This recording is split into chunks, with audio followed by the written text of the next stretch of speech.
Insight news 14ಗೆ ಸ್ವಾಗತ. Breaking news. ಭದ್ರಾವತಿಯಲ್ಲಿ ಯೂತ್ ಕಾಂಗ್ರೆಸ್ ಅಧ್ಯಕ್ಷನ ದರ್ಬಾರ್.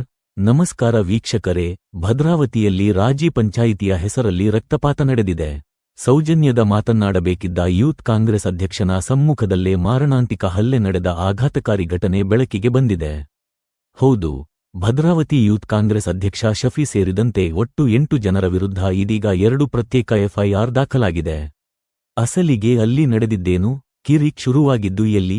ವಿಷಯ ಇಷ್ಟೇ. ಗಾಂಧಿ ಸರ್ಕಲ್ನಲ್ಲಿ ಮೆಡಿಕಲ್ ಶಾಪ್ ನಡೆಸುತ್ತಿರುವ ಮೊಹಮ್ಮದ್ ಉಮರ್ ಖಾನ್ ಇತ್ತೀಚೆಗೆ ಬರ್ತ್ಡೇ ಪಾರ್ಟಿ ಆಯೋಜಿಸಿದ್ದರು. ಈ ಪಾರ್ಟಿಗೆ ಸೀಗೆಬಾಗಿಯ ಜಸೀರ್ ಎಂಬುವವರನ್ನು ಕರೆದಿದ್ದಕ್ಕೆ ಸಾಬೀತ್ ಎಂಬಾತ ಕಿರಿಕ್ ಶುರು ಮಾಡಿದ್ದಾನೆ. ನನ್ನನ್ನ ಬಿಟ್ಟು ಅವನನ್ನ ಯಾಕೆ ಕರೆದೆ ಎಂದು ಮೊಬೈಲ್ನಲ್ಲಿ ಉಮರ್ ಜೊತೆ ಜಗಳವಾಡಿದ್ದಾನೆ. ಅಷ್ಟೇ ಅಲ್ಲದೆ, ನಾನು ಕೈಗೆ ಬಳೆ ತೊಟ್ಟಿಲ್ಲ, ನಿನ್ನ ಮೆಡಿಕಲ್ ಶಾಪ್ಗೆ ಏನು ಮಾಡಬೇಕು ಅಂತ ಗೊತ್ತಿದೆ ಎಂದು ಬೆದರಿಕೆ ಹಾಕಿದ್ದಾನೆ. ಸಂಧಾನದ ಹೆಸರಲ್ಲಿ ಸ್ಕೆಚ್. ಈ ಜಗಳವನ್ನ ಬಗೆಹರಿಸಲು ಉಮರ್ ಅವರು ಯೂತ್ ಕಾಂಗ್ರೆಸ್ ಅಧ್ಯಕ್ಷ ಶಫಿ ಮೊರೆ ಹೋಗಿದ್ದರು. ಶಫಿ ಕೂಡ ಬನ್ನಿ ಬಗೆಹರಿಸೋಣ ಎಂದು ರಾಜಿ ಪಂಚಾಯಿತಿಗೆ ಕರೆದಿದ್ದನು.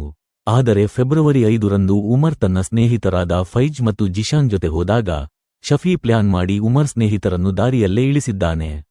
ನಂತರ ಉಮರ್ನನ್ನು ಮಾತ್ರ ಮೊಮಿನ್ ಕಾಲೋನಿಗೆ ಕರೆದೊಯ್ಯಲಾಗಿದೆ. ಅಲ್ಲಿ ಶಫಿ ಸಮ್ಮುಖದಲ್ಲೇ ಉಮರ್ ಮೇಲೆ ಸಾಬೀತ್ ಚಾಕುವಿನಿಂದ ದಾಳಿ ನಡೆಸಿದ್ದಾನೆ. ಅವಾಚ್ಯ ಶಬ್ದಗಳಿಂದ ನಿಂದಿಸಿ ಕೊಲೆಗೆ ಯತ್ನಿಸಲಾಗಿದೆ ಎಂಬ ಗಂಭೀರ ಆರೋಪ ಕೇಳಿಬಂದಿದೆ.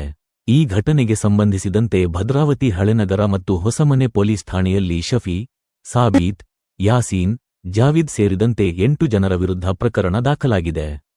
ಒಟ್ಟಿನಲ್ಲಿ ಶಾಂತಿ ಕಾಪಾಡಬೇಕಾದ ಜನಪ್ರತಿನಿಧಿಗಳೇ ಇಂತಹ ಕೃತ್ಯಕ್ಕೆ ಸಾಕ್ಷಿಯಾಗುತ್ತಿರುವುದು ಜನರಲ್ಲಿ ಆತಂಕ ಮೂಡಿಸಿದೆ. ಪೊಲೀಸರು ಮುಂದಿನ ತನಿಖೆ ಕೈಗೊಂಡಿದ್ದಾರೆ.